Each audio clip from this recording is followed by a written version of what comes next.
अभी हमारे से बातचीत करने के लिए मौजूद हैं शैलेंद्र दुबे जी, जो कि all India Power Engineers federation के चेयरमैन हैं और साथ ही साथ चीफ इंजीनियर भी हैं पीडीडी डिपार्टमेंट के। सर, सबसे पहले क्या कहना चाहेंगे, जो स्ट्राइक हो रही है इसके बारे में क्या कहेंगे? देखिए, स्ट्राइक तो थोपी गई है, कोई स्ट्राइक नहीं कर रहा है।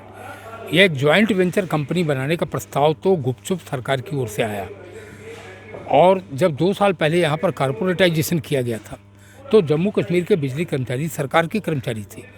आज भी जो कॉरपोरेशन बने हैं उसमें जम्मू कश्मीर के कर्मचारी डिपुटेशन पर काम कर रहे हैं, प्रतिनियुक्ति पर काम कर रहे हैं। तो अभी उनका भविष्य तो कॉरपोरेशन में भी तय नहीं किया गया। फिर एक जॉइंट वेंचर कंपनी बन रही है जिसमें मालिकाना हक, जिसमें मैनेजमेंट का हक पावर ग्रिड कॉरपोरेशन का होगा। पावर ग्रिड कॉरपोरेशन का नाम पहले ही प्राइवेटाइजेशन की लिस्ट में डाला जा चुका है। तो जम्मू कश्मीर के बिजली कर्मियों को सीधे सीधे लग रहा है कि उनके साथ धोखा किया जा रहा है, और यह भी एक तरफा कार्रवाई, यह भड़काने वाली कार्रवाई है। इसलिए मैं ये अपील करने के लिए आया हूँ यहाँ की सरकार से, माननीय लेफ्टिनेंट गवर्नर साहब से, कि इस प्रस्ताव को वापस लिया जाए और बिजली कर्मियों के साथ तत्काल वार्ता की जाए जिससे इशू रिजॉल्व हो। शैलेंद्र सर, आज जो टेबल टॉक हुई है उसमें क्या बातचीत हुई? टेबल टॉक जो हुई है वह एमडी के लेवल की थी, और एमडी के अधिकार क्षेत्र में ही नहीं है, क्योंकि यह सरकार का नीतिगत फैसला है। तो कम से कम प्रिंसिपल सेक्रेटरी को वार्ता में इन्वॉल्व होना चाहिए और रिजॉल्व करना चाहिए इशू को। और अगर मैं केंद्र से आया हूँ यहाँ पर तो बिजली कर्मियों की मदद करने के लिए आया हूँ। तो मेरा उद्देश्य यहाँ कोई क्राइसिस क्रिएट करना नहीं है। I am here to help the Jammu Kashmir government also, to help the Jammu Kashmir peoples also, to help the Jammu Kashmir power employees also. तो सरकार को वार्ता की मेज़ पर बैठना चाहिए, और यह प्रस्ताव जो जॉइंट वेंचर कंपनी का है, जो सारे देश में कहीं नहीं, उसको जम्मू कश्मीर जैसे एक सीमावर्ती राज्य में, जो संवेदनशील राज्य है, वहाँ पर लागू करने का कोई औचित्य नहीं है। इसे तो तत्काल वापस लिया जाना चाहिए। ये जो निजीकरण किया जा रहा है, बताया ये जाता है कि ये आम जनता की वेलफेयर के लिए किया जाता है, और वहीं अगर हम पीडीडी विभाग के जो कर्मचारी हैं उनकी बात करें तो उनका मानना होता है कि लोगों को, जो आम जनता है, उनको कहीं ना कहीं इससे बहुत बड़ा नुकसान है। तो ये चीज़ें लोगों को समझ में क्यों नहीं आ रही हैं, और विभाग के जो कर्मचारी उनको कैसे समझ में आ रही है? देखिए, लोगों को जानकारी ज़्यादा नहीं होती है। मैं आपके माध्यम से ये बताना चाहता हूँ कि मुंबई में निजीकरण है, और मुंबई में डोमेस्टिक पावर के रेट 12 रुपये 14 रुपये प्रति यूनिट हैं, डोमेस्टिक पावर के जो है। तो इसी प्रकार से कलकत्ता में निजीकरण है, वहाँ 10 रुपये 12 रुपये डोमेस्टिक पावर के रेट हैं।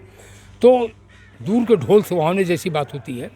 निजीकरण बिजली के क्षेत्र में जहाँ बहुत बड़ी सब्सिडी है, डोमेस्टिक कंज्यूमर को भी सब्सिडी है, किसानों को भी सब्सिडी है, यह सब समाप्त हो जाएगी। तो निजीकरण किसी भी प्रकार से आम जनता के हित में नहीं है। और कर्मचारी तो सेक्टर के लिए लड़ रहे हैं, कर्मचारी आम जनता के लिए लड़ रहे हैं। कर्मचारी तो राज्य सरकार के कर्मचारी हैं, मैंने पहले ही कहा, उनके हितों पर कुठाराघात करना इतना आसान नहीं है। सुनिए सर, अगर बात करें हम, जिस तरह से कल रात से ही जो है बिजली से महरूम हैं लोग, आम जनता इसमें क्यों पिस रही है? अगर झगड़ा गवर्नमेंट के साथ है तो आम जनता के साथ क्यों इस तरह का बर्ताव? आपने बिल्कुल ठीक कहा। हमारे कर्मचारियों ने किसी भी स्थान पर बिजली बंद नहीं किया है। हम प्रॉपर नोटिस दे के हमने काम छोड़ा है, और हमारे काम छोड़ने की वजह से व्यवधान बिजली का हुआ है। इसके बावजूद भी कोऑर्डिनेशन कमेटी इस बात को मेंटेन कर रही है कि डिस्ट्रिक्ट हॉस्पिटल्स की बिजली ना कटे, लोगों को अस्पतालों में किसी प्रकार की तकलीफ ना हो। कल मुझे जानकारी मिली है कि जम्मू में रेलवे स्टेशन पर बिजली नहीं थी, लेकिन ट्रैक्शन की बिजली हम लोगों ने बनाए रखा। रेलगाड़ियाँ चलती रहीं, रेलगाड़ियों के आवागमन में कोई दिक्कत नहीं हुई। तो जनता, हम भी जनता हैं, इसलिए जनता की तकलीफ़ों को हम समझते हैं।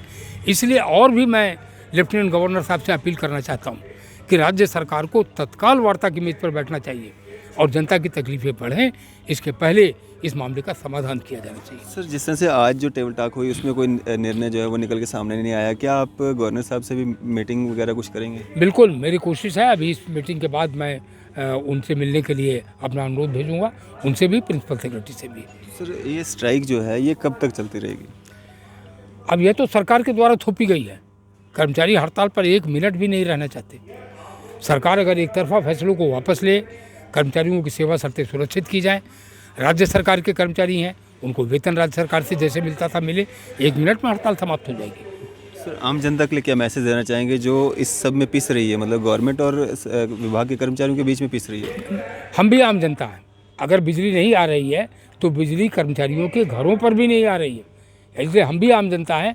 मैं आम जनता से यह विनती करना चाहता हूँ कि कि हमें खेद है कि आम जनता को तकलीफ हो रही है, लेकिन भविष्य में बड़ी तकलीफ से आपको बचाने के लिए इस संघर्ष के लिए बिजली कर्मियों को सड़क पर उतरना पड़ा है।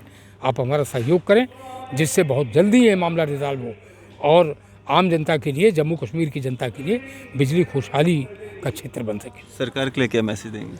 सरकार के लिए भी यही मैसेज है। मैंने कहा अगर मैं केंद्र से आया हूँ तो मैं जम्मू कश्मीर की सरकार के साथ भी हूँ, जम्मू कश्मीर की जनता के साथ भी हूँ, जम्मू कश्मीर के बिजली कर्मियों के साथ भी हूँ।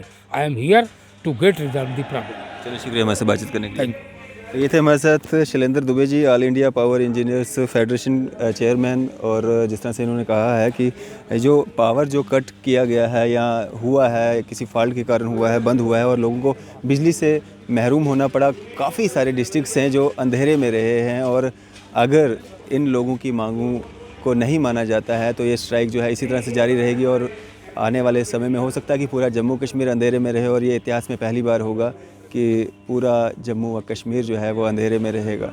इसी तरह की मज़ीद अपडेट्स के लिए आप देखते रहे न्यूज़ सर इंडिया। मैं अरफाज अहमद, कैमरामैन शाहनवाज के साथ।